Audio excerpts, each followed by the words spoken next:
merupakan roadmap dari presentasi yang akan kami jelaskan, yaitu pertama ada definisi, kedua layer, ketiga cara kerja, keempat fungsi, 5 karakteristik, keenam kelebihan dan kekurangan, dan yang terakhir yaitu kesimpulan. Yang pertama yaitu definisi dari TCP. TCP adalah standar komunikasi yang memungkinkan program aplikasi dan perangkat komputer dapat bertukar informasi melalui jaringan. TCP dirancang untuk mengirimkan data atau informasi dan memastikannya terkirim lewat jaringan. Server dan klien dapat saling mentransmisikan data yang telah diatur oleh TCP, integritas data atau informasi yang dikirimkan melalui jaringan juga akan terjamin. TCP bersifat connection oriented. Dalam hal ini, hubungan secara logik akan dibangun TCP antara satu komputer dengan komputer yang lain. Sebelum mentransmisikan data, TCP membuat koneksi antara sumber dan tujuannya. Kemudian barulah menguraikan data besar menjadi lebih kecil dan memastikan integritas data selama proses transmisi berlangsung. TCP dan IP sendiri sebenarnya adalah protokol yang terpisah yang berkombinasi untuk mengirimkan data atau informasi ke tujuan yang dimaksud. Next. Yang kedua yaitu layer TCP. Pada TCP memiliki layer yaitu yang pertama data link layer, kedua internet layer, ketiga transport layer, dan keempat application layer. Data link layer yaitu berfungsi untuk memastikan bagaimana data dikirim dan diterima, serta bertanggung jawab untuk mentransmisikan data antara aplikasi atau perangkat pada jaringan. Namun, semua itu harus menggunakan koneksi fisik internet seperti misalnya driver komputer, kabel Ethernet, network interface card, atau NIC, atau jaringan nirkabel. Selanjutnya yaitu internet layer. Internet layer bertanggung jawab untuk mengirimkan paket dari sebuah jaringan dan mengontrol perpindahan paket di seluruh jaringan untuk memastikannya sampai ke tujuan secara tepat. Selanjutnya yaitu transport layer, bertanggung jawab untuk menyediakan koneksi data yang baik antara aplikasi atau perangkat dan tujuan yang diinginkan. Ini adalah langkah di mana data yang akan dikirimkan diuraikan ke beberapa bagian terpisah dan membuat penomoran agar urutannya tidak teracak. Transport layer menentukan berapa dan kemana data yang harus dikirimkan hingga berapa kecepatannya. Dan yang terakhir yaitu application layer, lebih mengarah kepada program yang membutuhkan TCP or IP untuk membantu pengguna berkomunikasi dengan orang lain, seperti email, platform messaging, atau juga bisa untuk aktivitas browsing. Next. Selanjutnya akan dijelaskan oleh teman saya, Nabila. Baik, di sini saya akan menjelaskan tentang cara kerja TCP.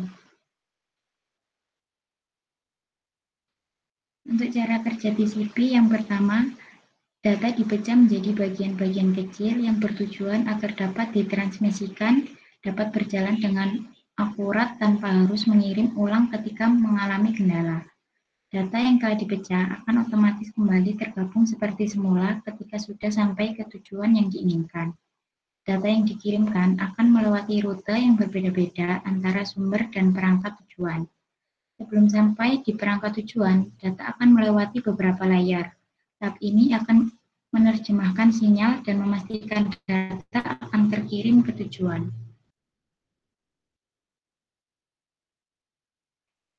Next. Alur proses pengiriman dan penerimaan TCP. Setiap lapisan dapat menerima data dari lapisan yang berada di atasnya ataupun menerima data dari lapisan yang ada di bawahnya. Kemudian, protokol-protokol tersebut akan memproses data sesuai fungsi protokol yang dimilikinya dan meneruskannya ke lapisan berikutnya. Ketika dua komputer berkomunikasi, terjadi aliran data antara pengirim dan penerima melalui lapisan-lapisan di atas. Protokol menambahkan sejumlah bit pada setiap paket sebagai header yang berisi informasi mengenai urutan segmentasi untuk menjaga integritas data dan bit-bit parity untuk deteksi dan koreksi kesalahan.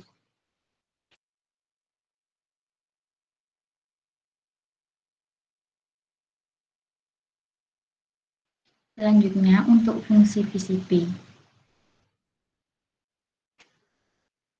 Di sini ada beberapa fungsi TCP, yaitu menyediakan komunikasi logika antar proses aplikasi yang berjalan pada host yang berbeda. Kemudian yang kedua, protokol transport bertujuan pada end system. Yang ketiga yaitu pengiriman file atau file transfer. File transfer protokol atau FTP memungkinkan pengguna komputer yang satu untuk dapat mengirim ataupun menerima file ke komputer jaringan. Lalu untuk yang keempat, remote login. Network Terminal Protocol memungkinkan pengguna komputer dapat melakukan login ke dalam suatu komputer di dalam suatu jaringan.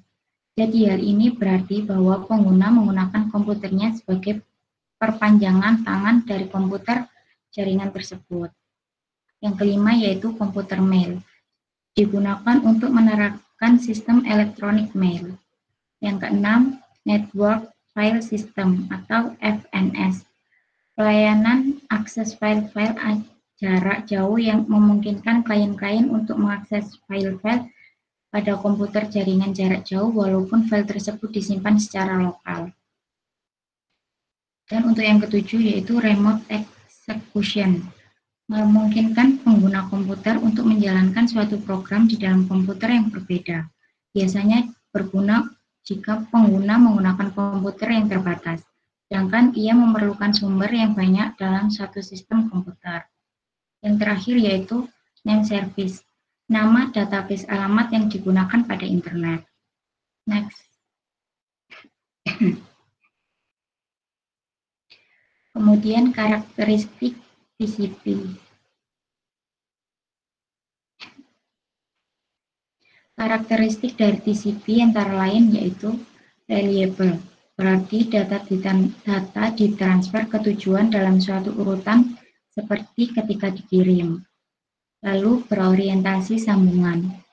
Sebelum data dapat ditransmisikan antara dua host, dua proses yang berjalan pada lapisan aplikasi harus melakukan negosiasi untuk membuat sesi koneksi terlebih dahulu. Koneksi TCP ditutup dengan menggunakan proses transmisi koneksi TCP. Lalu full duplex. Untuk setiap host TCP, koneksi yang terjadi antara dua host terdiri atas dua jalur, yakni jalur keluar dan jalur masuk. Kemudian memiliki layanan flow control untuk mencegah data terlalu banyak dikirimkan pada satu waktu, yang akhirnya membuat macet jaringan interwalk TCP. Mengimplementasikan layanan flow control yang dimiliki oleh pihak pengirim yang secara terus-menerus memantau dan membatasi jumlah data yang dikirimkan pada satu waktu. Kemudian melakukan segmentasi terhadap data yang datang dari lapisan aplikasi. Kemudian untuk yang terakhir yaitu mengirimkan paket data atau one-to-one. Hal ini karena memang TCP harus membuat sebuah sirkuit logis antara dua protokol lapisan aplikasi agar saling dapat berkomunikasi. Next. Kemudian untuk kelebihan dan kekurangan akan dilanjutkan oleh Aldrich. Baik, saya akan melanjutkan dari Nabila, yaitu 6 kelebihan dan kekurangan TCP. Yang pertama ada TCP/IP, adalah protokol yang diarahkan. Maksud dari protokol yang diarahkan yaitu mengirimkan datagram melalui rute-rute yang telah ditentukan sebelumnya. Hal ini dapat mengurangi kepadatan lalu lintas pada jaringan, serta membantu jaringan jika mengalami kegagalan. TCP atau IP dapat mengarahkan data melalui jalur lain. Yang kedua, memiliki mekanisme pengiriman data yang handal dan efisien. Yang ketiga, bersifat open platform atau platform independen, yaitu tidak terikat oleh jenis perangkat keras atau perangkat lunak tertentu. Yang keempat, karena sifatnya yang terbuka, TCP atau IP bisa mengirimkan data antara sistem-sistem komputer yang berbeda, yang menjalankan pada sistem operasi yang berbeda pula. Yang kelima, TCP atau IP terpisah dari perangkat keras yang mendasarinya. Yang berarti protokol ini dapat dijalankan pada jaringan Ethernet, token ring, X25, bahkan memiliki sambungan telepon. Yang keenam, TCP atau IP menggunakan skema pengalamatan yang umum. Maka, semua sistem dapat mengirimkan data ke alamat sistem yang lain. Kekurangan TCP. Jika mengirimkan data yang kecil, akan kerepotan karena harus handshaking dulu, sehingga lambat daripada UDP. Yang kedua, tidak bisa broadcast karena TCP bersifat one-to-one. Jika ingin kirimnya harus satu-satu. Selanjutnya, ketujuh, kesimpulan. Dari materi yang telah dijelaskan mengenai TCP, dapat kita simpulkan bahwa TCP merupakan standar komunikasi yang memungkinkan program aplikasi perangkat komputer untuk bertukar informasi melalui jaringan komputer. Komputer yang terkoneksi TCP juga berarti terkoneksi dengan internet. Sebelum mentransmisikan data, TCP membuat koneksi antara sumber dan tujuan. Sebelum sampai perangkat tujuan, data akan melewati beberapa layer, yaitu data link layer, internet layer, transport layer, dan application layer. Tahap ini akan menerjemahkan sinyal dan memastikan data akan terkirim ke tujuan. Sekian, mungkin ada yang ditanyakan.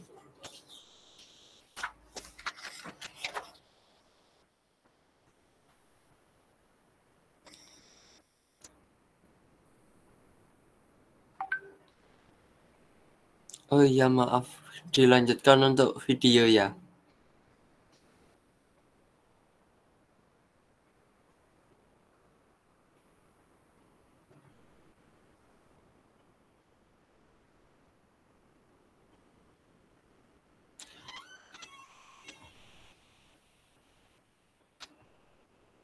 Mana videonya? Kok nggak baca?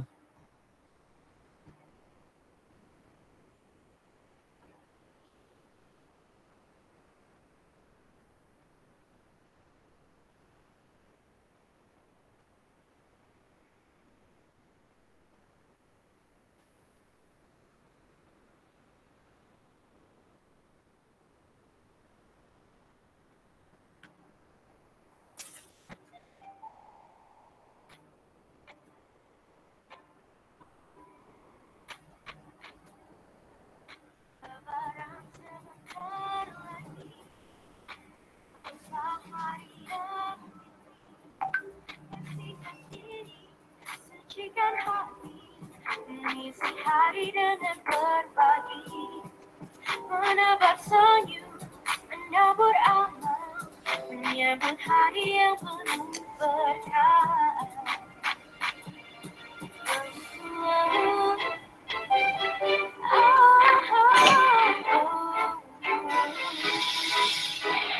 Berjalan tangan sambil bermaaf-maafan, dan hari suara dan hari terbaik. Minal aidin wal faizin, maafkan lahir dan batin. Selamat para pemimpin, rakyatnya makmur berdamai.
sayang, hidup penuh berkah, saling bermaaf-maafan, hati yang fitri, segala salah dan hilang untuk dimaafkan. Semoga kita jumpa di Ramadan depan. Selamat Lebaran, selamat Lebaran, raihlah kemenangan. Selamat Lebaran, selamat hari Lebaran, mari kita saling memaafkan. Baju baru alhamdulillah dipakai di hari raya, tak punya pun tak apa-apa, masih ada baju yang lama. Baru alhamdulillah dipakai di hari raya, tak punya pun tak apa-apa, masih ada sepatu yang lama. Untuk apa pesta kalau puasanya kita kepada Allah yang Esa.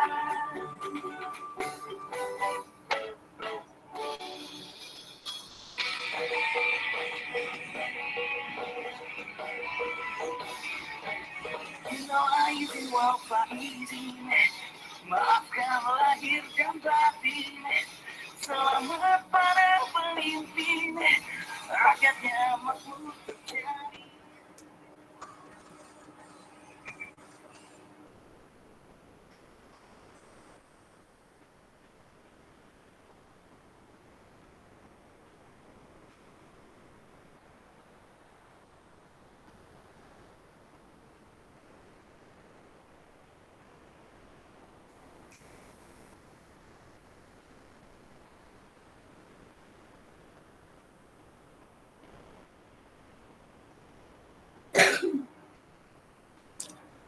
Sekian dari kelompok saya. Mungkin dari teman-teman ada yang bertanya.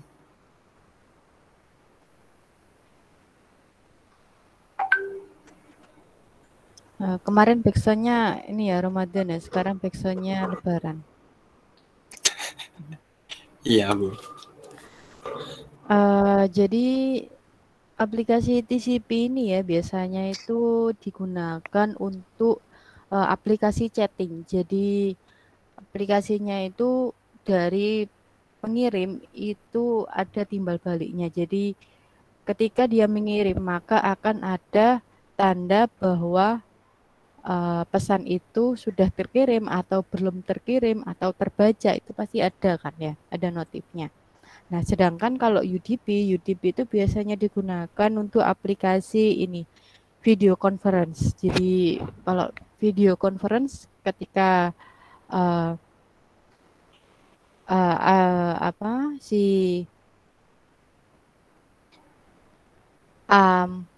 dia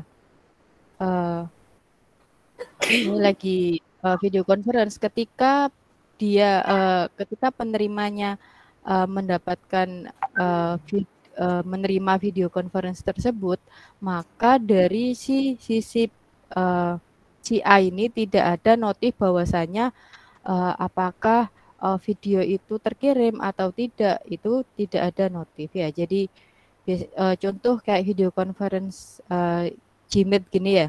Jadi di saya tidak ada notif ketika di kalian itu mengalami gangguan sinyal, berbeda dengan aplikasi chatting. Jadi kalau dari dunia realnya untuk penggunaan TCP dan UDP seperti itu. Nah, dari teman-teman apa ada yang ditanyakan untuk praktikum TCP ini? Izin bertanya, Bu. Ya, silahkan. Tadi kan dijelaskan tentang layer ya. Nah, untuk tujuan dari transport layer itu apa? Untuk apa gitu? Terima kasih. Oke.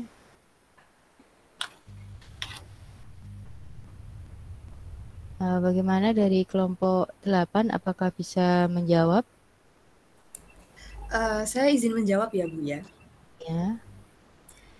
Jadi tujuan dari transport layer yaitu agar setiap data yang dikirimkan tidak mengalami gangguan dan akan terkirim tanpa kesalahan. Gitu. Gimana?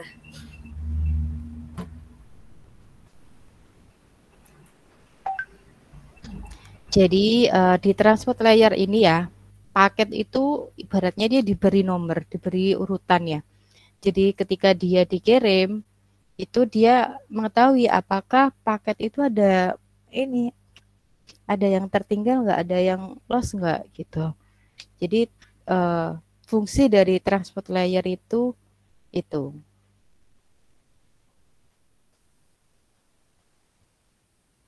Baik, terima kasih Bu. Oke. Bagaimana yang lain? Jadi untuk praktikum TCP ini dikumpulkan ini ya, karena Senin minggu depan libur, jadi dikumpulkan Senin di minggu depan aja, di 9 Mei, di minggu depannya lagi ya. Izin bertanya Bu, berarti sehabis liburan Bu ya, ini TCP Iya, dikumpulkan? sehabis liburan aja. Oh, baik Bu.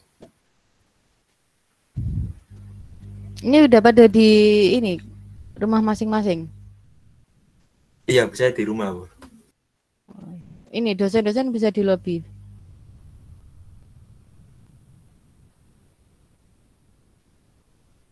Iya, dosen-dosen udah bisa di lobby. Praktikumnya kalian apa aja tuh? Ada satu Ibu yang nggak bisa Bu. Siapa? Bu Hania. Oh, apa ini? Optik dah? Bukan Bu, praktikum Apa? PSD Bu. Praktikum apa? Sinyal. Gimana? Oh, di SP. Iya. Oh, jadi tetap offline jadi akhirnya. Iya Bu, jadi cuma 1 hari Bu. Kembali lagi Bu. Walah, di hari apa? Kebetulan besok Bu. Oke, kalau tidak ada pertanyaan, kita lanjut ke bab selanjutnya ya. Bab arti komen. Iya Bu, kebetulan saya Bu. Oke, silahkan kelompoknya Mas Aldrid ini ya ditutup. Baik Bu, sekian dari kelompok kami. Mohon maaf jika ada salah kata. Wassalamualaikum warahmatullahi wabarakatuh. Izin stop sharing ya Bu. Oke.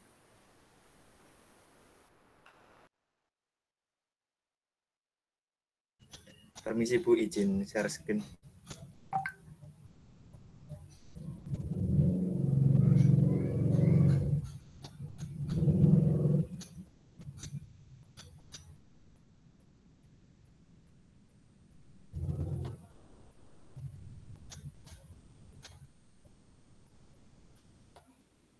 Apakah sudah terlihat?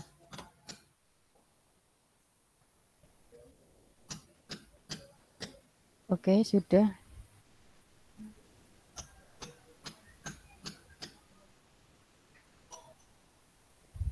Assalamualaikum warahmatullahi wabarakatuh. Perkenalkan, saya dari kelompok 9, Fernando Sugiwa Dermawan, dan teman saya Agus Torikum Mukarom, dan juga Fasya Abradita Dayanara. Untuk yang pertama, topik pembahasannya sejarah, definisi, fungsi, pemerintah, sama cara kerja. Untuk yang pertama, dijelaskan oleh Fasya. Waktu dan media, saya persilakan. Terima kasih Sugiwa. Okay. Saya akan menjelaskan mengenai sejarah. Next. Sejarah. AT Komen diperkenalkan oleh Dennis Hayes pada tahun 1977 yang dikenal dengan Smart Modem. Modem bekerja pada baut Thread 300 bps. Modem ini terdiri dari sederet instruksi yang mengatur komunikasi dan fitur-fitur di dalamnya. Salah satu contoh sederhana penggunaan AT Komen misalnya komunikasi dua buah komputer menggunakan port COM atau port R232. AT Comment mempunyai dua mode, yaitu mode data atau data mode dan mode perintah atau comment mode. Untuk berpindah dari mode data menuju mode perintah, dipisahkan oleh tiga tanda plus dan jeda selama 1 detik. Next. Selanjutnya yaitu definisi. Definisi AT Comment yaitu AT Comment adalah perintah-perintah yang digunakan dalam komunikasi dengan serial port. Dengan AT Comment, kita dapat mengetahui vendor dari handphone yang digunakan, kekuatan sinyal, membaca pesan yang ada pada SIM card, mengirim pesan, mendeteksi pesan SMS baru yang masuk secara otomatis, menghapus pesan pada SIM card, dan masih banyak lagi. Dalam program SMS server yang akan kita buat nanti, tidak semua perintah AT digunakan. Kita hanya menggunakan beberapa perintah AT yang ada hubungannya dengan sistem kerja dari program SMS server. Beberapa hal yang perlu diperhatikan dalam menggunakan AT Comment adalah komen apa yang harus dimasukkan ke terminal, langkah apa yang harus dilakukan setelah komen dimasukkan, dan respon yang didapat setelah komen dimasukkan. Selanjutnya akan dijelaskan oleh Sugiwo. Oke, terima kasih. Dari sini saya lanjutkan. Yang pertama yaitu fungsinya. Fungsi AT Comment digunakan untuk mengoperasikan modem dengan fungsi secara umum adalah sebagai berikut. 1. Konfigurasi dan mengontrol ke jaringan GSM. Yang kedua, konfigurasi koneksi modem melalui antarmuka serial RS232. Yang ketiga, memperoleh status informasi dari jaringan GSM. Jadi, AT Comment inilah bahasa yang dipahami oleh modem. Untuk memulai suatu perintah AT Comment diperlukan prefix AT atau AT kecil dalam setiap perintah AT Comment dan diakhiri dengan CR atau dalam kurung sama dengan 0 kali 0D. Beberapa perintah AT Comment dapat dituliskan pada baris yang sama dengan hanya menggunakan satu prefix AT, A dan T besar, atau AT dan AT kecil. Kemudian antara perintah dibatasi oleh karakter. Karakternya yaitu titik koma. Selanjutnya yaitu perintah. Mengenal perintah AT Comment, yaitu yang pertama AT untuk mengecek koneksi HP ke PC, AT plus CMGF menetapkan format mode, AT plus GS menetapkan jenis encoding, AT plus CNMI mendeteksi SMS baru otomatis, AT plus CMGL membuka daftar SMS di SIM, AT plus CMGS mengirim pesan SMS, AT plus CMGR membaca pesan SMS, AT plus CMGD menghapus pesan SMS. Selanjutnya yaitu menentukan format mode. Format mode yaitu melakukan perintah AT plus CMGF di enter dan hasilnya plus CMGF dalam kurung list format yang mendukung. Yang kedua, AT plus CMGF sama dengan mode di enter itu OK atau error. Yang pertama mode dan informasi terminal O atau 0 format mode PDU. Kalau 1 format mode teks. OK atau error itu mendukung atau tidak mendukung mode yang ditentukan. Selanjutnya dilanjutkan oleh teman saya, Mas Torik. Silakan, Mas. Baik, terima kasih atas waktunya. Saya akan melanjutkan untuk menentukan jenis encoding. AT plus CMCS, enter, plus CSCS, list yang encoding yang mendukung. Kemudian ada juga perintah AT plus CSCS sama dengan CHZ, kemudian di enter, misalnya OK atau error. Lalu ya, bentar ya, habis ini selesai. CHZ, yaitu menentukan jenis encoding yang digunakan. OK atau error, mendukung atau tidak mendukung CZ yang ditentukan. Next.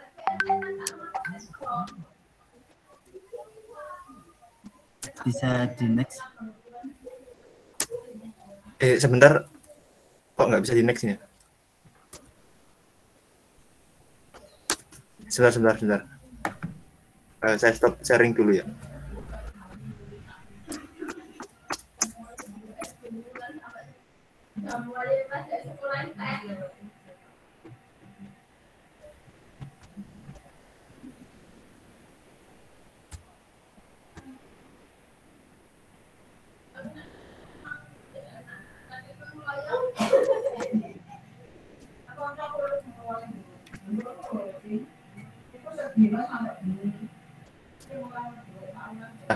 Monggo Mas, sorry.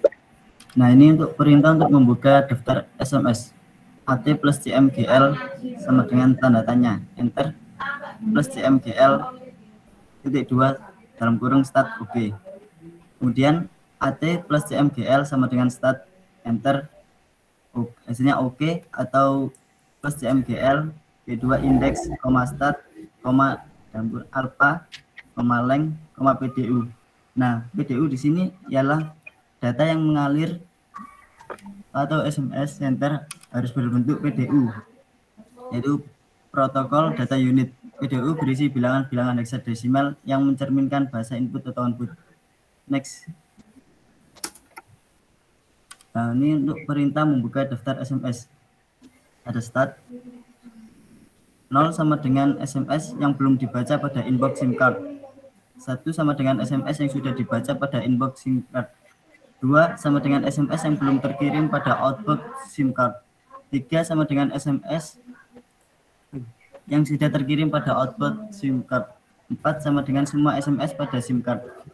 Kemudian ada indeks untuk nomor urut penyimpanan SMS, length panjang PDU, PDU untuk pesan SMS dalam format PDU, oke atau error, mendukung atau tidak mendukung stat yang ditentukan. Bisa di next. Ini untuk perintah mendeteksi SMS baru secara otomatis. AT plus CNMI sama dengan tanda tanya, enter, plus CNMI D2 mode, MT, BM, DS, BFR. Lalu ada AT plus CNMI sama dengan mode, MT, BM, DS, BFR. Enter, kemudian hasilnya oke atau error. Ada SMS masuk. Ini plus CMTI D2 indeks. Nah, ini jenis pesan yang masuk. Indeks ya nomor urut pesan SMS, oke atau error, proses CNMI berhasil. Jadi next.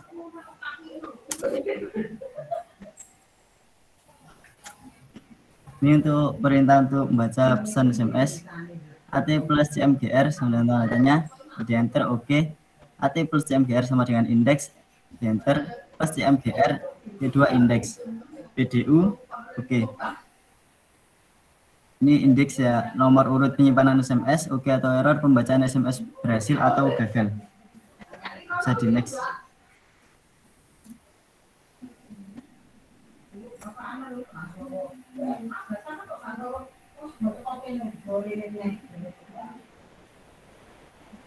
Silakan Mas Tori. Ya, bisa di next. Oh, ini deh. Ini untuk menghapus pesan SMS. AT plus CMGD sama dengan tandanya, kita di enter, plus CMGD D2 indeks, start. Lalu kemudian ada AT plus CMGD sama dengan indeks, enter, oke atau error. Nah, indeks di sini nomor urut penyimpanan SMS, oke atau error, proses penghapusan SMS berhasil atau gagal. Bisa di next. Oke. Nah, di sini untuk ada perintah untuk mengirim pesan SMS. AT plus CMGS sama dengan len PDU. Bentar. Jika ada 0 plus isi PDU. Ctrl Z plus CMGS D2 MR, oke atau error. Dan PDU ini panjang pesan PDU, oktet. Dalam kurung oktet. Isi PDU ini isi pesan PDU, MR asuhan pesan, oke atau error, proses pengiriman SMS berhasil atau gagal. Next.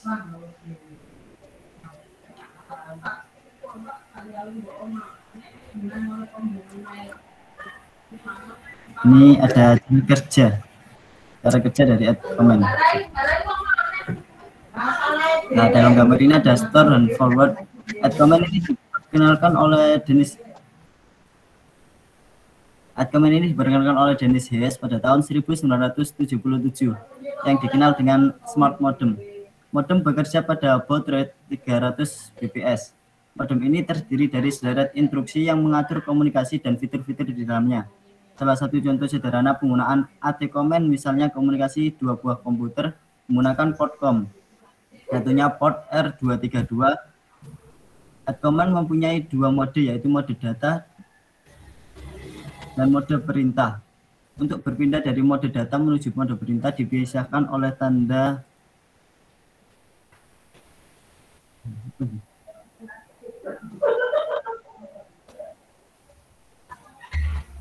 bisa di next.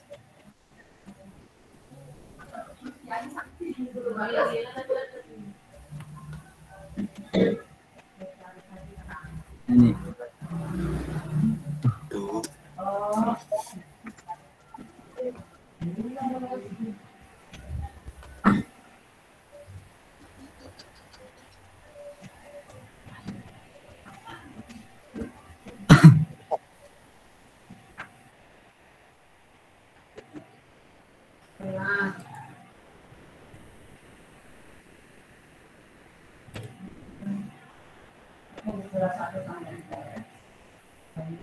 sekian presentasi dari kelompok kami. Apakah ada pertanyaan?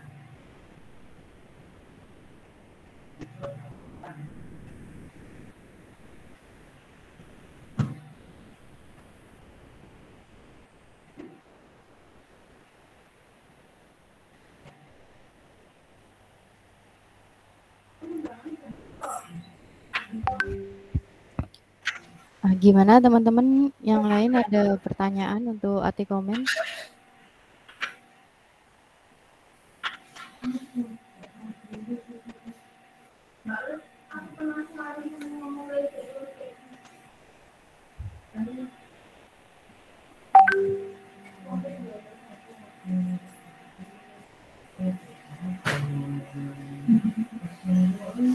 Jadi nanti waktu praktikum ya, untuk yang apa, modem GSM-nya itu dia kan menggunakan ini ya, port serial ya. Jadi nanti untuk masuk ke PC harus ada konverter kabelnya.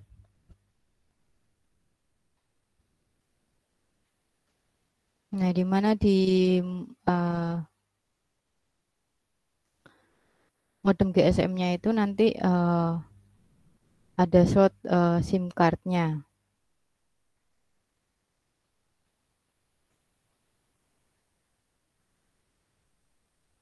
Jadi nanti untuk praktikumnya nanti tinggal diikuti aja untuk perintah-perintah komen yang digunakan ya. Di sini tetap menggunakan software hyperterminal.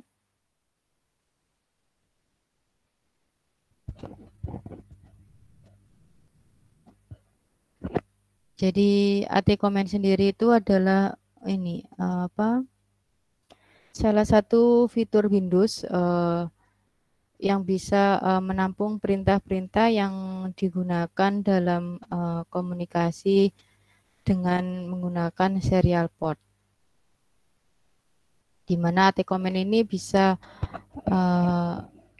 untuk mengirim dan menerima pesan atau memeriksa pesan, menghapus pesan itu lewat AT Komen ini bisa.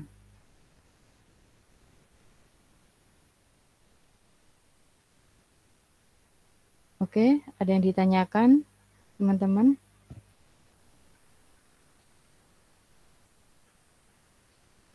Oke, kalau tidak ada yang ditanyakan kita lanjut ke next ya, ke next materi. Silakan ditutup untuk kelompok 9 dan dilanjut untuk kelompok 10. Silakan. Iya, baik Bu dan teman-teman, terima kasih atas waktu dan medianya. Jika ada kurang lebihnya saya mohon maaf. Assalamualaikum warahmatullahi wabarakatuh.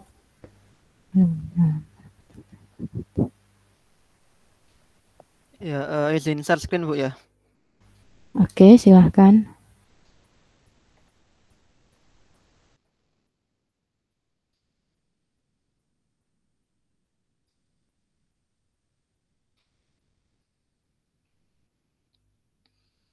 Apa sudah terlihat Bu? Oke, sudah terlihat. Untuk kelompok 10, saya persilahkan untuk presentasi. Baik, terima kasih. Assalamualaikum warahmatullahi wabarakatuh. Perkenalkan, kami dari kelompok 10 akan menjelaskan tentang komunikasi wireless mode ad hoc. Baik, untuk anggotanya yang pertama ada saya Hadid Malik, NRP 26, ada Akbar Raihan, NRP 27, ada Ade Kurnianta, NRP 28. Untuk topik pembahasannya yaitu yang pertama ada pengertian, ada fungsi, karakteristik, jenis-jenis, prinsip kerja, kelebihan dan kekurangan aplikasi sama daftar pustaka. Untuk yang pertama yaitu pengertian ad hoc. Secara Latin ad hoc memiliki arti bertujuan untuk. Jadi pada jaringan komputer ad hoc itu mengacu pada koneksi jaringan yang dibuat untuk satu tujuan dan tidak memerlukan router. Jadi pengertiannya yaitu jaringan ad hoc adalah koneksi jaringan sementara yang dibuat untuk tujuan tertentu seperti mentransfer data dari satu komputer ke komputer lain. Ad hoc termasuk ke dalam satu dari sekian banyak jenis WLAN, wireless local area network, yang berisi sekumpulan node agar bisa berkomunikasi atau berbagi antara satu dengan yang lain. Node dalam ad hoc ini bersifat dinamis. Node ini mudah berubah juga multifungsi. Di antaranya sebagai penerima dan pengirim informasi atau data, penunjang node lain, serta sebagai pendukung jaringan. Dengan menggunakan ad hoc, maka tidak perlu lagi menggunakan node perantara, contohnya access point. Lanjut. Terus untuk fungsi ad hoc sendiri yaitu jadi jaringan ad hoc itu berfungsi untuk menghubungkan dua atau lebih perangkat sehingga bisa berkomunikasi dan bertukar informasi dan data. Jaringan ini biasa digunakan untuk mengirimkan data yang tidak terlalu besar ke perangkat lain tanpa menggunakan kabel sebagai media transmisinya. Untuk karakteristiknya dilanjutkan teman saya Akbar. Selanjutnya yaitu karakteristik ad hoc. Yang pertama ada router free. Berbagai file antar komputer satu dengan yang lain tanpa memerlukan router merupakan keuntungan utama menggunakan jaringan ad hoc. Yang kedua yaitu multiple wireless link. Artinya setiap node dalam ad hoc memiliki mobilitas tinggi yang memungkinkan beberapa interface dapat terhubung dengan beberapa node lainnya. Yang ketiga, dynamic topologi. Node pada ad hoc juga bersifat mobile. Dengan demikian, topologi jaringan di dalamnya bisa berubah dengan acak. Yang keempat, limited resource. Ad hoc adalah salah satu jenis jaringan wireless karena ia memiliki limit pada kapasitas memori dan daya. Yang kelima, high speed. Menggunakan jaringan ad hoc tidak memerlukan perangkat keras maupun perangkat lunak tambahan. Selanjutnya yaitu jenis-jenis ad hoc. Yang pertama, mobile ad hoc network atau MANET. Jaringan MANET merupakan jaringan ad hoc perangkat seluler atau bersifat mobile. MANET bisa bergerak dengan bebas pada jaringan yang tidak terkait. Yang kedua, jaringan mesh nirkabel. Jaringan mesh adalah jaringan ad hoc di mana berbagai node saling berkomunikasi secara langsung menyampaikan informasi ke seluruh jaringan. Yang ketiga, tactical MANET. Jaringan ini digunakan oleh unit militer untuk komunikasi dan meningkatkan keamanan. Unit militer memanfaat integrasi jaringan sebelumnya digunakan untuk penekanan keamanan. Yang keempat, jaringan ad hoc penyelamatan bencana. Jaringan ad hoc ini penting ketika terjadi bencana dan perangkat keras komunikasi yang digunakan tidak berfungsi dengan baik. Yang kelima, vehicular ad hoc network atau VANET. InFANET merupakan jaringan yang menggunakan kecerdasan buatan dan teknologi ad hoc untuk berkomunikasi antar kendaraan dengan sopan dan pintar, khususnya ketika sedang terjadi kecelakaan. Yang keenam, smartphone ad hoc network atau SPAN. Jaringan ad hoc nirkabel dibuat pada smartphone dengan memanfaatkan teknologi yang ada seperti Wi-Fi dan Bluetooth. SPAN ini tidak memiliki ketergantungan dengan jaringan seluler, operator maupun infrastruktur jaringan tradisional. Yang ketujuh, jaringan sensor nirkabel. Sensor nirkabel yang mengumpulkan segala sesuatu mulai dari pembacaan suhu dan tekanan hingga tingkat kebisingan dan kelembapan. Selain itu, ia juga membentuk jaringan ad hoc untuk mengirimkan informasi ke basis rumah tanpa harus terhubung langsung ke sana. Selanjutnya yaitu prinsip kerja ad hoc. Prinsip kerjanya yaitu jaringan ad hoc dapat bekerja dengan cara berbeda karena setiap perangkat dapat menjadi induk. Ketika terhubung, komputer akan melakukan pencarian broadcast kepada lingkungan sekitar yang memiliki nama SSID yang sama. Komputer atau laptop yang pertama adalah yang pertama kali membentuk jaringan ad hoc. Ia akan memberikan suatu sinyal atau bidang yang berisikan informasi nama SID, channel, jenis paket, dan informasi lainnya. Sedangkan komputer yang kedua yang akan bergabung dengan jaringan ad hoc hanya bersifat pasif. Dengan kata lain, ia menerima paket beacon dan akan otomatis mengonfigurasi diri sesuai informasi dari komputer pertama. Selanjutnya akan dijelaskan oleh teman saya Ade. Ya, untuk selanjutnya yaitu kelebihan dan kekurangan ad hoc. Next. Oke, yang pertama yaitu kelebihan ad hoc itu sendiri ya. Yang pertama yaitu praktis karena tidak membutuhkan kabel dalam proses transmisi. Yang kedua yaitu murah, biaya relatif kecil karena hanya menggunakan perangkat wireless di laptop. Tiga, mudah, itu maksudnya mudah digunakan dalam file sharing dan konfigurasi. Yang keempat, fleksibel terhadap suatu keperluan karena jaringan ini memang bersifat sementara.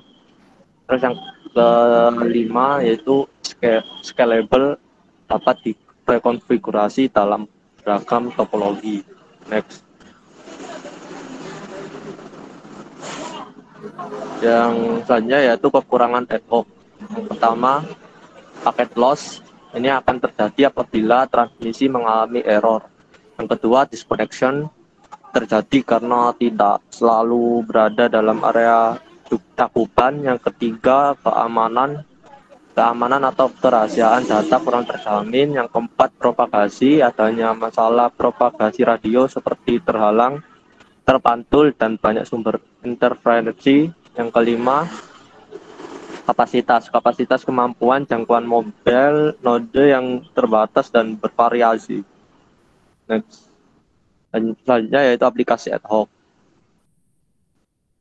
Aplikasi ad hoc yang pertama komersial. Jaringan ad hoc dapat digunakan pada situasi emergensi atau upaya penyelamatan atau resource operation seperti banjir atau gempa bumi, dan entertainment seperti acara live music. Yang kedua yaitu conference, jaringan yang cepat tersedia dengan menggunakan notebook atau menyebarkan dan berbagai informasi di antara user seperti dalam konferensi atau ruang kuliah. Yang ketiga yaitu personal area network, untuk jarak pendek atau network secara mudah berkomunikasi antar bermacam peralatan dengan laju data yang rendah. Next. Yaitu daftar pustaka ini sendiri, kami mengambil dari beberapa sumber dari internet, yaitu dari kios.com, Kominfo, Slidfire, Social.com, dan Teknisen.com. Nah, sekian presentasi dari kelompok kami. Barangkali ada yang perlu ditanyakan, silakan. Terima kasih.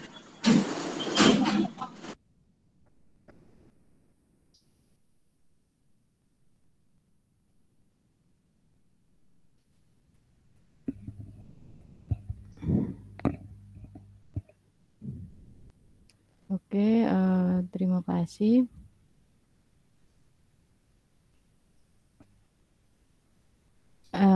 Teman-teman, apa ada yang ditanyakan untuk praktikum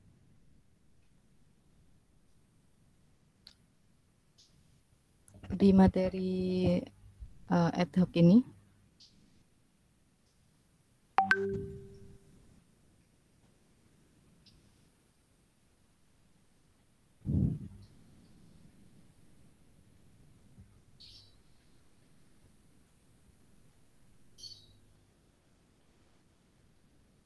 Permisi Bu, izin bertanya.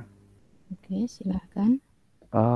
Aku mau nanya ke kelompoknya Hadi tadi, kalau nggak salah itu kan ada SSID ya, mungkin bisa dijelasin SSID itu apa? Terima kasih. Oke, silahkan teman-teman. Ya, izin menjawab Bu ya. Ya. Untuk SSID itu atau Service Set Identifier adalah nama yang digunakan untuk mengidentifikasi sebuah jaringan WiFi. Jadi ketika kita membuat sebuah jaringan nirkabel atau wireless, maka itu harus ada sebuah nama yang digunakan untuk memudahkan pengguna dalam mengidentifikasi jaringan tersebut. Seperti itu, Bu. Mungkin ada tambahan dari Bu Niha. Oke, ya benar. Apa yang dikatakan oleh Mas Hadi tadi ya. Jadi nanti kalian tahu, nanti kalian setting SSID waktu praktikum setting access point.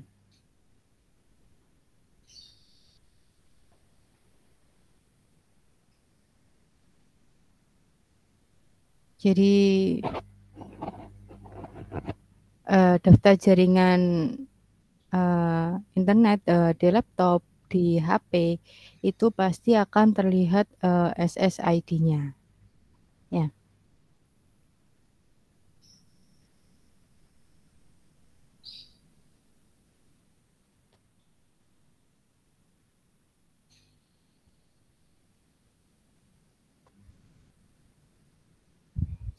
Ada yang ditanyakan lagi, teman-teman?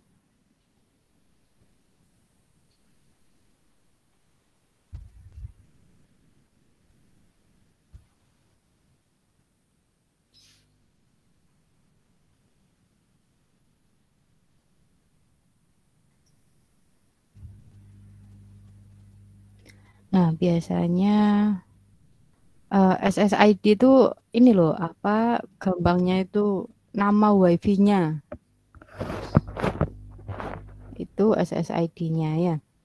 Jadi wireless network name-nya, jadi nama jaringan wireless-nya itu apa? Itu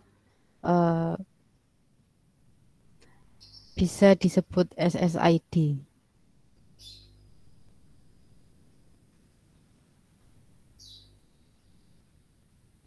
Jadi misal kalau kalian di kampus connect jaringan namanya ada IAPIS Mobile, ada IAPIS Guest, nah itu SSID-nya. Ada yang ditanyakan lagi teman-teman? Gimana Mas Farel, sudah bisa dicukupkan? Bisa Bu, terima kasih. Oke.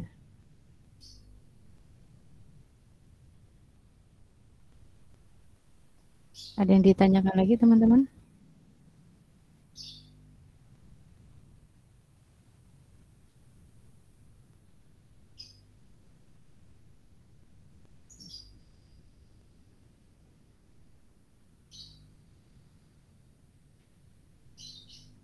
Oke, jika tidak yang ditanyakan, kita cukupkan ya. Kita lanjut ke materi terakhir. Silakan kelompok 10 bisa ditutup untuk presentasinya. Ya, baik. Terima kasih. Sekian dari kelompok kami. Wassalamualaikum warahmatullahi wabarakatuh. Waalaikumsalam warahmatullahi wabarakatuh.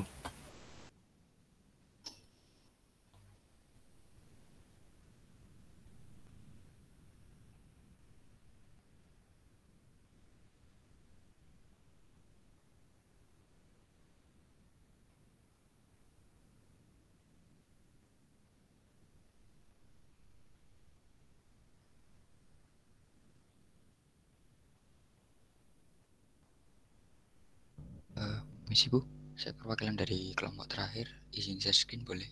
Oke, silahkan. Ya.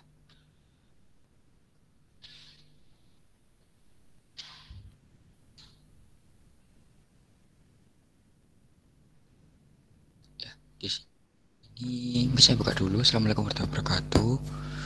Saya perwakilan dari Waalaikumsalam warahmatullahi wabarakatuh. ingin mau menjelaskan mengenai wireless local net area network atau biasa disebut WLAN, wireless LAN. Nah, mungkin sebelum itu saya ingin memperkenalkan anggota-anggota kelompok dari kelompok 11 ini. Ada Islahia Widyasari, NRP 6, saya sendiri Arti Ahmad Taufik Muzaki, NRP 29, dan teman saya Muhammad Fikrian Nazili, NRP 30. Ya, mungkin di sini mungkin bisa dijelaskan oleh teman saya Fikri, silakan. Yang pertama, definisi wireless LAN adalah jaringan komputer nirkabel yang menghubungkan dua atau lebih dekat yang menggunakan komunikasi nirkabel untuk membentuk jaringan area lokal atau LAN dalam area terbatas seperti rumah, sekolah, laboratorium komputer, kampus, atau gedung kantor. Ini memberi pengguna kemampuan untuk bergerak di sekitar area dan tetap terhubung ke jaringan. Melalui gateway, WLAN juga dapat menyediakan koneksi ke internet yang lebih luas. Next.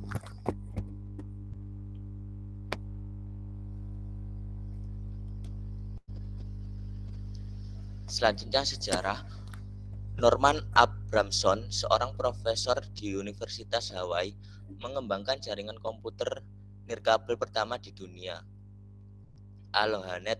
Sistem ini mulai beroperasi pada tahun 1971 dan mencakup 7 komputer yang digunakan di 4 pulau untuk berkomunikasi dengan komputer pusat di Pulau Oahu tanpa menggunakan saluran telepon. Next.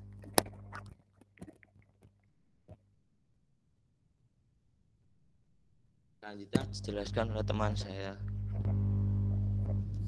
Saya izin melanjutkan. Di sini ada diagram mengenai wireless LAN itu sendiri. Ya, dimulai dari internet, terus ditangkap wireless oleh modem. Selanjutnya dilanjutkan ya oleh kabelan ke wired router. Terus dari wired router ini bisa disambungkan ke PC server. Kemudian ada switch hub. Switch atau hub ini tergantung outputnya sendiri. Kalau outputnya memang banyak, ini nggak hanya 3 PC aja yang bisa disambungkan, melainkan bisa mungkin 10 ataupun bahkan berapapun itu, tergantung output dari switch hubnya itu sendiri mampu menampung berapa kabelan, dan dari switch hubnya itu sendiri juga bisa disambungkan ke printer. Dan kemudian ada jenis-jenis ya di wireless nirkabel wireless LAN ini itu ada beberapa jenis, dan di LAN nirkabel memiliki dua mode operasi dasar yang tadi sudah sempat disebutkan oleh kelompok sebelumnya, yaitu mode ad hoc, dan sekarang di sini ada mode infrastruktur juga. Nah, dalam mode ini itu unit seluler berkomunikasi melalui titik akses yang berfungsi sebagai jembatan ke jaringan lain seperti internet atau LAN sendiri, dimana karena komunikasi nirkabel menggunakan media yang lebih terbuka untuk komunikasi dibandingkan dengan LAN berkabel. Desain 802.11 juga memasukkan mekanisme enkripsi word equivalent privacy atau WEP sekarang tidak aman, di mana Wi-Fi protected access atau WPA, WPA2, WPA3 untuk mengamankan nirkabel jaringan komputer. Banyak titik akses juga akan menawarkan Wi-Fi protected setup mode cepat, tetapi sekarang tidak aman untuk bergabung dengan perangkat baru ke jaringan yang terenkripsi.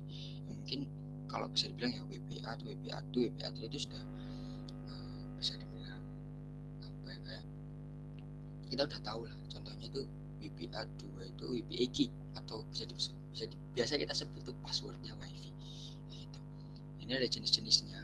Tadi kan sudah sempat disebutkan mengenai jenis infrastruktur sendiri, di mana dalam mode infrastruktur stasiun pangkalan bertindak sebagai hub atau titik akses nirkabel, dan node berkomunikasi melalui hub.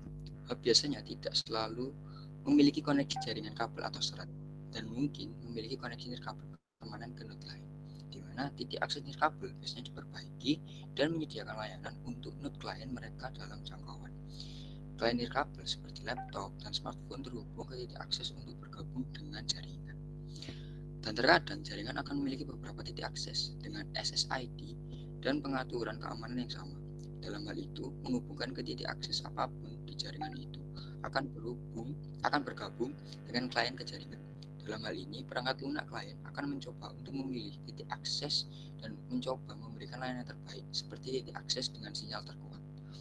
Dan yang kedua ada peer-to-peer, di mana sebuah jaringan ad hoc yang tidak sama dengan jaringan Wi-Fi direct adalah jaringan tempat stasiun hanya untuk berkomunikasi peer-to-peer. Tidak ada basis dan tidak ada yang memberi izin untuk berbicara. Ini dicapai dengan menggunakan set layanan independen dasar atau APSS. Dalam sebuah jaringan Wi-Fi direct adalah jenis jaringan lain di mana stasiun berkomunikasi peer-to-peer. Nah, dalam grup peer-to-peer Wi-Fi ini, pemilik grup beroperasi sebagai titik akses dan semua perangkat lainnya adalah klien. Sebenarnya ada dua metode utama untuk menetapkan pemilik grup Wi-Fi ini. Ada yang pertama itu dikenal sebagai autonomous group owner atau autonom GO. Dalam metode kedua juga disebut pembuatan grup berbasis negosiasi, di mana dua perangkat bersaing berdasarkan nilai maksud pemilik grup. Nilai maksud pemilik grup ini dapat bergantung pada apakah perangkat nirkabel melakukan koneksi silang antara layanan WLAN infrastruktur dan grup peer-to-peer. Dengan sisa daya dalam perangkat nirkabel, apakah perangkat nirkabel ini sudah menjadi pemilik grup di grup lain atau kekuatan sinyal yang diterima perangkat nirkabel pertama. Untuk yang ketiga itu ada sistem distribusi nirkabel, di mana sistem distribusi nirkabel atau bisa disebut UDS memungkinkan interkoneksi nirkabel titik akses di jaringan IEEE 802.11. Ini memungkinkan jaringan nirkabel untuk diperluas menggunakan beberapa titik akses tanpa perlu backbone kabel untuk menghubungkan mereka, seperti yang secara tradisional diperlukan. Keuntungan utama dari WDS ini dibandingkan solusi lain adalah ia mempertahankan alamat MAC paket klien di seluruh tautan antara titik akses, di mana sebuah jalur akses dapat berupa stasiun induk utama, relay, atau jarak jauh. Stasiun induk utama ini biasanya terhubung ke Ethernet berkabel. Stasiun pangkalan relay menyampaikan data antara stasiun pangkalan jarak jauh, klien nirkabel, atau stasiun relay yang lainnya ke stasiun pangkalan utama atau pangkalan relay lainnya. Dan stasiun pangkalan jarak jauh ini menerima koneksi dari klien nirkabel dan meneruskannya ke relay atau stasiun utama. Dan koneksi antara klien dibuat menggunakan alamat MAC daripada dengan menentukan penerbangan IP. Dan yang terakhir ada bridge. Bridge ini dapat digunakan untuk menghubungkan jaringan, biasanya dari berbagai jenis. Jembatan Ethernet nirkabel memungkinkan koneksi perangkat pada jaringan Ethernet berkabel ke jaringan nirkabel. Jembatan bertindak sebagai titik koneksi ke LAN nirkabel. Dan ini ada roaming internal dari wilayahnya itu sendiri. Kita bagi menjadi dua, ada home network sama foreign network. Di home network sendiri ini dimulai dari mobile station dan memiliki dua access point, dan setiap access point ini memiliki akses untuk masuk ke server, di mana akses point pertama ini bisa masuk ke authentication server dan akses point yang kedua ini bisa masuk ke file server.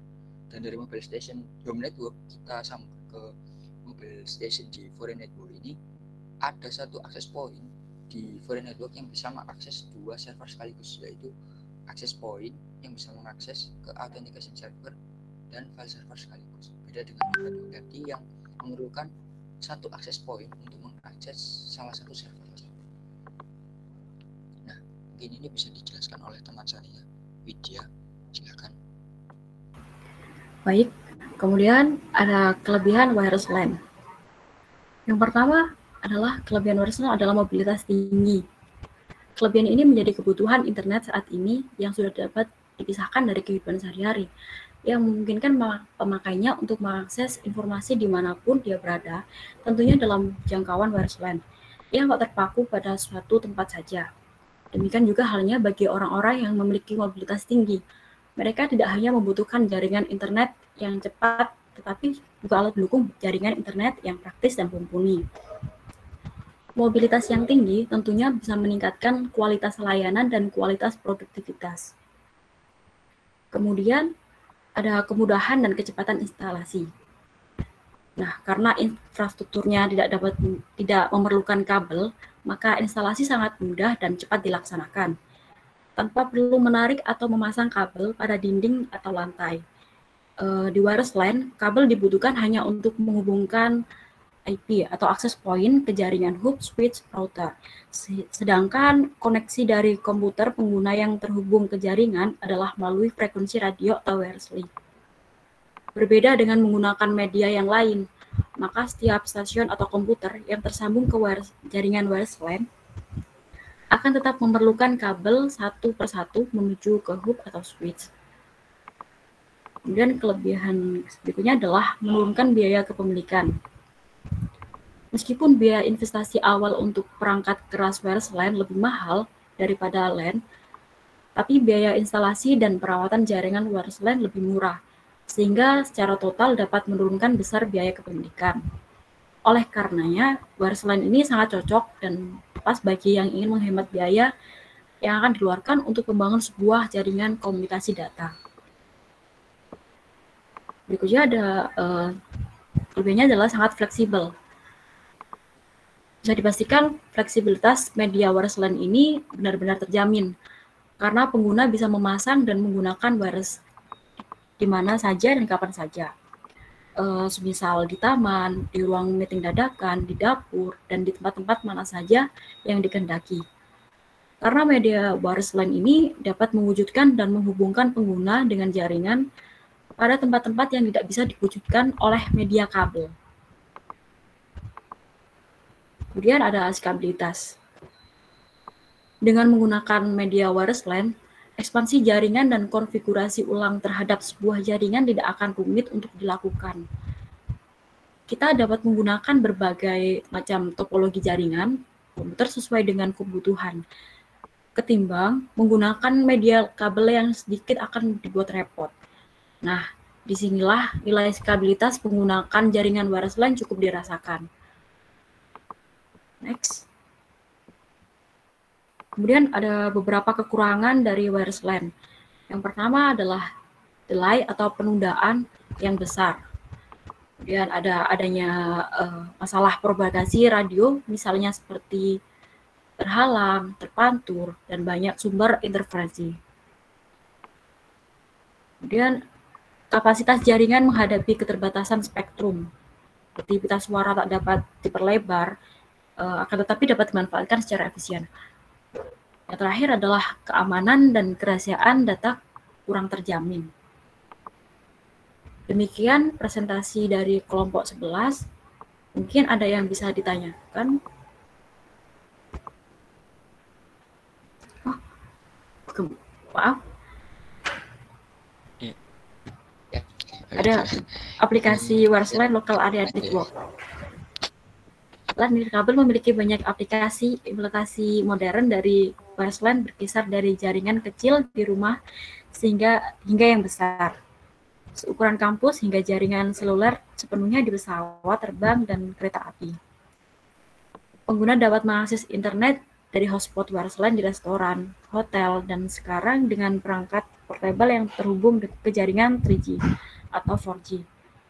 Seringkali titik akses publik semacam ini tidak memerlukan pendaftaran atau sandi untuk terhubung dengan jaringan.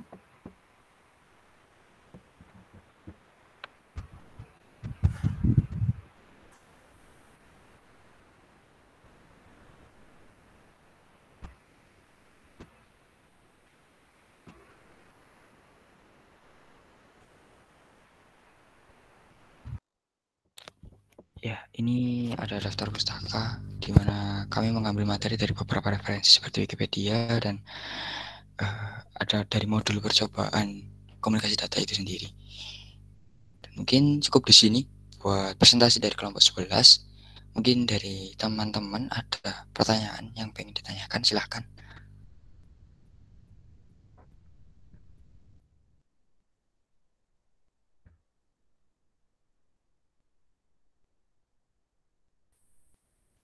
Oke, terima kasih kelompok 11.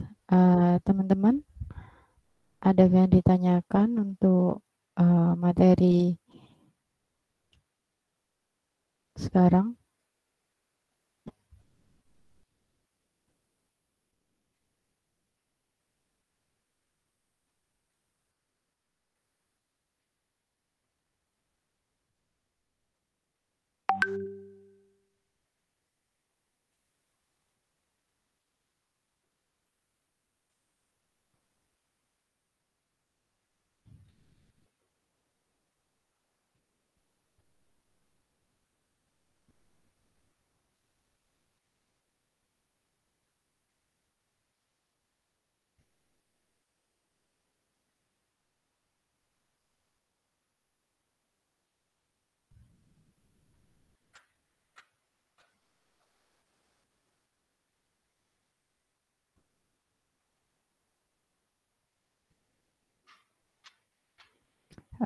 Jadi topologi jaringan wireless itu terbagi menjadi dua ya. Jadi ada mode infrastruktur, ada mode ad hoc.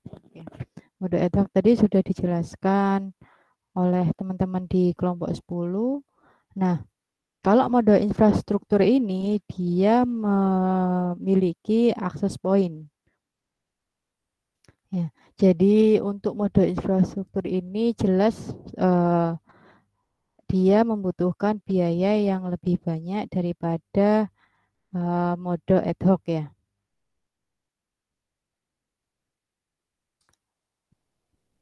Nah, misal kalian ada akses point di rumah, itu bisa langsung di coba untuk setting akses point-nya.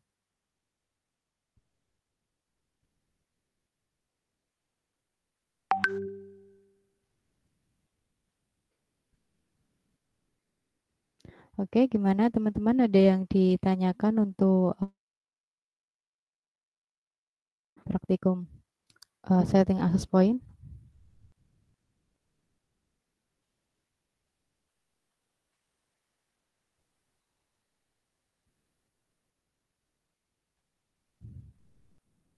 Oke, jika tidak ada yang ditanyakan, saya cukupkan ya untuk perkuliahan hari ini. Untuk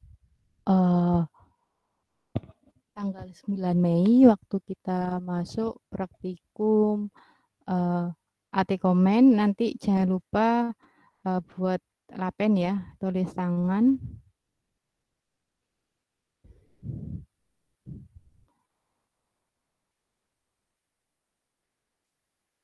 Masih belum dapat ini, Just Lab? Belum, Bu. Masih belum. Permisi, Bu, izin bertanya. Oke. Berarti untuk lapennya AT Komennya itu lapennya seperti kemarin ya, Bu ya, formatnya? Ya benar. Oh ya, Bu, baik, terima kasih. Iya. Gini aja. Untuk lapennya ya nanti tulis tangan ya. Kemudian untuk pengumpulan lapresnya nanti semua di-scan ya. Kemudian untuk lapresnya ini aja diketik. Untuk analisanya aja yang diketik ya. Tapi untuk yang laporan pendahulunya tetap ditulis tangan. Jadi nanti dikumpulkan di Google Drive ya.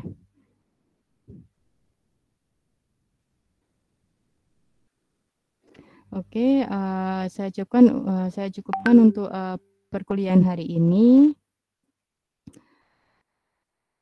Semoga kita sehat selalu ya. Sampai jumpa di kampus nanti di tanggal 9 Mei. Assalamualaikum warahmatullahi wabarakatuh.